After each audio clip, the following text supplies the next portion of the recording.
गुरुग्राम के PWD guest civil line में बादशाहपुर के निर्दलीय विधायक राकेश दौलताबाद ने एक प्रेस वार्ता रखी। ये प्रेस वार्ता RWA समाज सेवा के HRRS एक्ट संशोधन बिल को लेकर रखी गई थी। प्रेस वार्ता में राकेश दौलताबाद ने कुछ अहम समस्याओं को उठाया, जैसे कि भ्रष्टाचार और समय पर लोगों की समस्याओं का समाधान न करना, HRRS के अंतर्गत कुछ संशोधन किए जाने,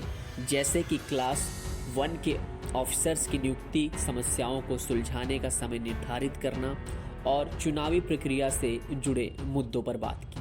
चलिए आपको दिखाते हैं एक वीडियो जिसके माध्यम से उन्होंने ये सारी बातें कही और इसके अंदर किन तरह के संशोधन की ज़रूरत है। कानून में संशोधन जो हमने करने की जो प्रक्रिया शुरू करी है या जो बिल अब लेके आ रहे हैं, उसकी सारी जो परेशानियां हैं, जो दिक्कतें चल रही हैं, उसको टेक केयर करने के लिए सबसे पहले तो हमें पब्लिक ऑफिस जो है, जो DR ऑफिस है, उसको अकाउंटेबल बनाना है।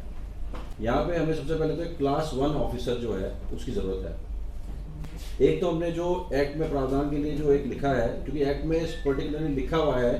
कि क्लास 2 ऑफिसर ही जो है वो DR बनेगा, तो हमने सबसे पहले उसमें करा है कि क्लास 1 ऑफिसर यहाँ पे अपॉइंट किया जाए और उसके नीचे जो कार्यरत होंगे डिप्टी, चाहे वो डिप्टी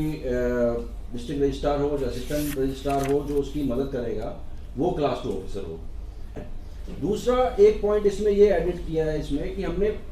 इसके अंदर एक्ट के अंदर अभी सारी चीज़ें ओपन है,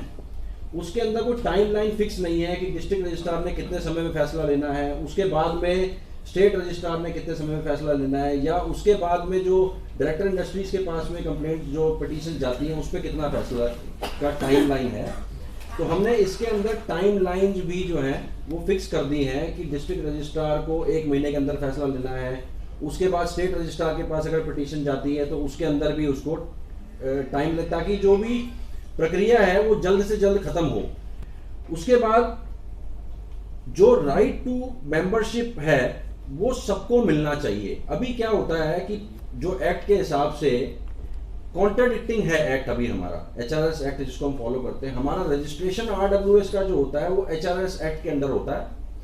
बट हाई राइज अपार्टमेंट्स के लिए एक एक्ट सरकार ने दूसरा एक और बना हुआ है पुराना, हमारा 1983 का हरियाणा अपार्टमेंट ओनरशिप एक्ट। तो कुछ प्रावधान ऐसे हैं जो HRS एक्ट में क्लियर नहीं है, वो रेफर करते हैं हरियाणा अपार्टमेंट ओनरशिप एक्ट को, और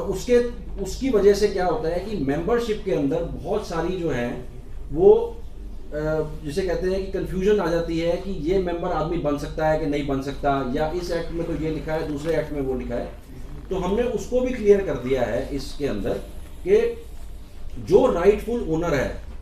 जिसके पास में पोजेशन लेटर हो, जिसके पास में अलॉटमेंट लेटर हो, या जिसके पास में डीड रजिस्ट्री का जो डॉक्यूमेंट्स हैं, वो ओनर बन सकता है।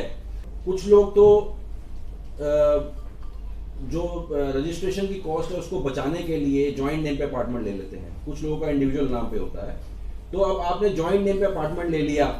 आपकी वाइफ के नाम पे है या हस्बैंड के नाम पे है, तो उसमें हस्बैंड या वाइफ में से जो एक्ट के प्रावधान के हिसाब से सिर्फ फर्स्ट ओनर ही इलेक्शन लड़ पाएगा, कंटेस्ट कर पाएगा। जॉइंट ओनर को एक्ट के अंदर इसका राइट नहीं दिया हुआ है। जो हमने इसके अंदर ये प्रावधान किया है कि अगर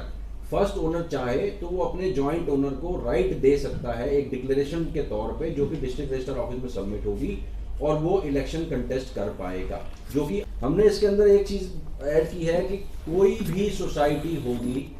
उसको अपनी एक वेबसाइट मेंटेन करनी होगी, जिसके अंदर मेंबर्स की डिटेल से लेके बायलॉज के हमारे सोसाइटी के क्या है। आज अगर 800 फ्लैट हैं सोसाइटी के अंदर, तो 50,000 लोगों को पता ही नहीं होता कि हमारे बायलॉज में लिखा क्या है या कौन से रूल हमारे पे अप्लाई होते हैं। तो वो वेबसाइट के जो प्रावधान है उससे ये होगा कि सारी की सारी चीज़ें ओपन पब्लिक प्लेटफॉर्म पे आ जाएंगी। किसी भी मेंबर को जाके देखना है, कोई भी डिस्प्यूट है, कोई भी एनुअल जनरल मीटिंग की बात है, या जनरल बॉडी की इंफॉर्मेशन है, या मेंबर्स के राइट्स क्या हैं, उसकी एनुअल रिटर्न्स क्या हैं, बैंक स्टेटमेंट को छोड़ के बाकी सारे डॉक्यूमेंट्स उनको मैंडेटरीली अपलोड करने पड़ेंगे अपनी साइट के ऊपर। पॉइंट बीच में छूट गया है, राइट ऑफ मेंबरशिप की जो हम बात कर रहे थे अभी, उसके अंदर हमने फ्री मेंबरशिप दे दी है सबको इसके अंदर, कि फ्री मेंबरशिप जो है ऑटोमेटिकली डीम्ड फ्री मेंबरशिप सबको दी जाएगी, उसमें कोई मेंबरशिप फीस नहीं होगी। क्योंकि काफ़ी तो हमने इसमें जो अमेंडमेंट लेके आ रहे हैं उसके अंदर हमने क्वार्टरली रिटर्न्स की बात करी है ताकि ट्रांसपेरेंसी उससे और बढ़ेगी। उसके बाद में एक बड़ा मेजर इशू है, आज की डेट में हजारों करोड़ की इकोनॉमी आरडब्ल्यू रन कर रही है, बट उनके ऊपर अकाउंटेबिलिटी कुछ नहीं है, क्योंकि एक्ट ने ऐसा कर रखा है कि आपको कुछ भी कोई काम है, आपको ना आप कोर्ट जा सकते हैं, ना आप कोई थाने में कंप्लेंट कर सकते हैं, आपको जाना है डिस्ट्रिक्ट रजिस्ट्रार के ऑफिस ही। और क्लास 2 लेवल का ऑफिसर जो है उसको इतनी पावर दी हुई है कि वो किसी भी चीज पे साइन कर देगा, उसके ऊपर पूरी की पूरी इंडेमनिटी है। काफी सारे हाई कोर्ट्स की पीछे जजमेंट आई हैं, यूपी में भी आई हैं, क्योंकि नोएडा के अंदर भी बहुत सारी सोसाइटीज हैं, हरियाणा के अंदर अभी तक ऐसा कुछ देखने को नहीं आया है, बट जो जजमेंट और जगह पे आई है, महाराष्ट्र में आई हैं,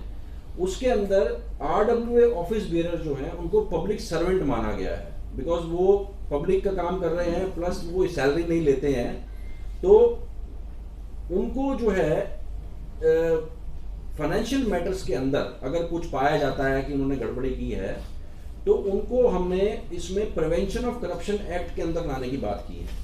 उसके बाद में इलेक्शन का जो टेन्योर है आरडब्ल्यूएस का, वो आज की डेट में एक्ट में 3 साल कर दिया गया है,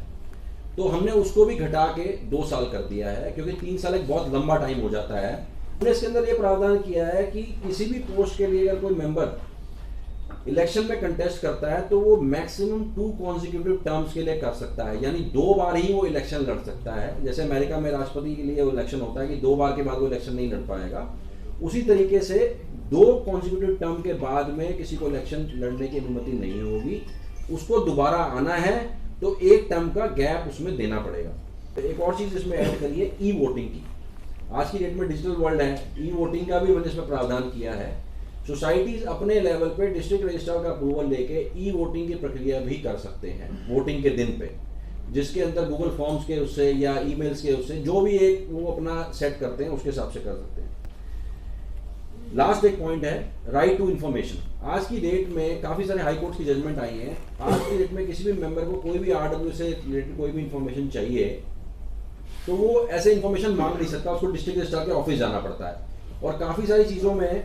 डिस्ट्रिक्ट रजिस्ट्रार के ऑफिस में वो चीजें अवेलेबल भी नहीं होती, डॉक्यूमेंट्स भी अवेलेबल नहीं होते, उनके ऑनलाइन पोर्टल पे लोग अपलोड ही नहीं करते हैं। किसी भी सरकारी डिपार्टमेंट से जाके इंफॉर्मेशन कलेक्ट कर सकते हैं एक फीस भर के। हम वो भी इसमें प्रावधान लेके आए हैं कि वो भी आदमी जाके आरटीआई के तौर पे डाल सकता है और उसको वो इंफॉर्मेशन आरडब्ल्यूए को देनी पड़ेगी, और उसके लिए भी सेम सजा का प्रावधान होगा जो बाकी जगह पे होता है। तो ये सब पॉइंट्स हैं, इससे हमें लगता है कि एक ट्रांसपेरेंसी आ जाएगी सिस्टम के अंदर, डिस्ट्रिक्ट रजिस्ट्रार ऑफिस अकाउंटेबल हो जाएगा, यहाँ नहीं चंडीगढ़ तक, और आरडब्ल्यूएस भी जो हैं वो भी गलत काम करते हुए डरेंगी।